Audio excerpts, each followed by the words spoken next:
әкім грантқа қалай тапсырамын, қалай түсемін, 11 класты бітіріп әкім грантқа қалай тапсыруға болады, бірінші курс, екінші курсты бітіріп қалай тапсыруға болады деп жатқан жандар.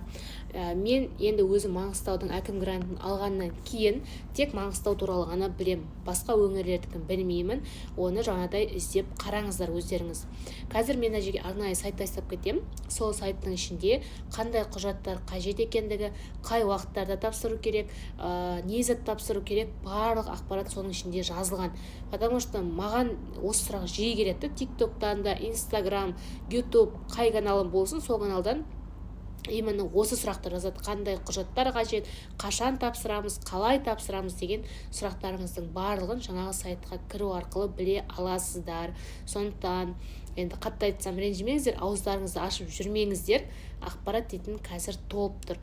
Барып тез сол жерді қарап, тапсыратындарыңыз тапсырып, иншаллах осы жылы грантқа ауысып кетіңіздерші.